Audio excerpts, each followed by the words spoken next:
Hi, my name is Kira Trevino, and this is my Capstone project presentation. This is my overview page. On my first two slides, I will be giving you my topic. On my 3rd through 11th slides, I will be giving you my summarized key findings.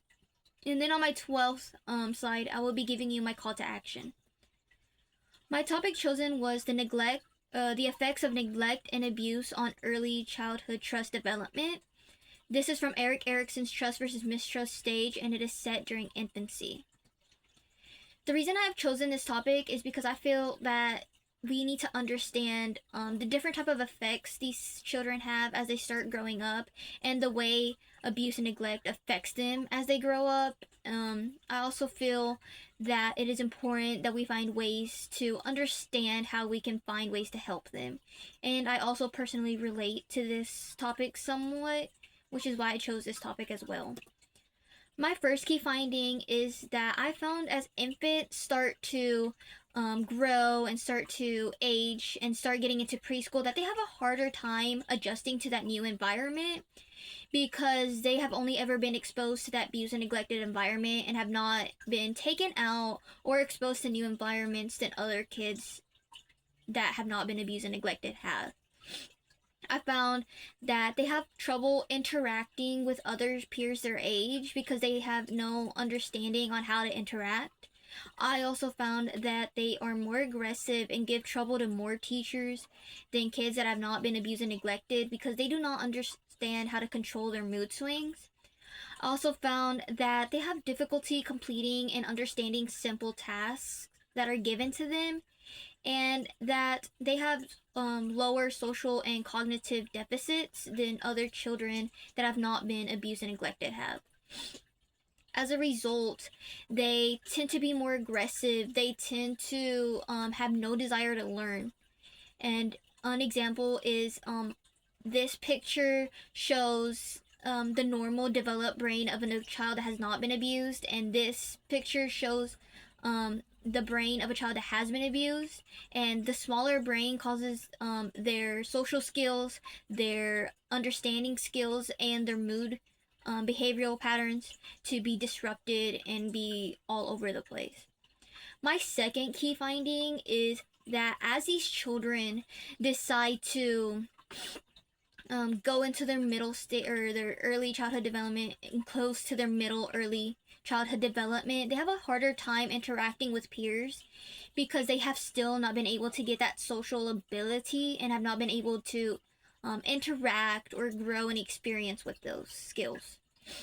Some of these is that I found that they have trouble interacting with their peers because they like to project their parent-childhood relationship, which is all those negative experiences, and project them onto these children, which is causing them to be rejected from their peers, and it's causing them to be more isolated and more withdrawn. I also found that 80% of these children that are neglected are always going to be withdrawn and isolated because they always project those negative experiences onto others. Which is causing them to be socially withdrawn. As a result, these children are going to have a harder time with their middle childhood development, their late childhood development, and into their early adult development. They're going to have a harder time interacting with others, getting peers, getting friends, maintaining a relationship, understanding the different social skills that they need to have. They are more withdrawn and more isolated, and they start getting more aggressive as time goes on because they do not understand that those negative experiences are impacting them in a negative way, and that they should be gaining positive experiences instead.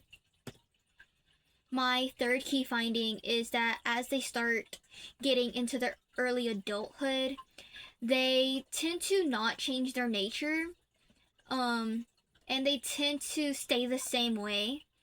But I found that even though they don't really change their nature, they do know how to hide it and mask it really well, and that some of these adults or adolescents that have been continuously been abused and neglected still can change and get different trajectories and outlooks in their life because they grow differently than one another, even though they experience the same thing.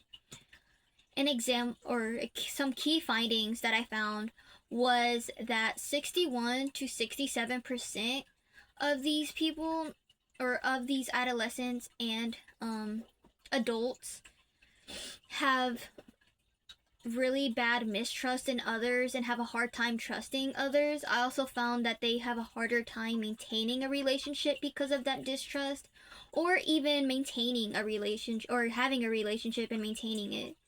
I also found that they are more socially withdrawn and they tend to talk less to others and tend to interact less. They also have a lot of mental issues such as bipolar disorder or anxiety or depression because of all these new experiences and getting all those negative feedback and all those negative outcomes.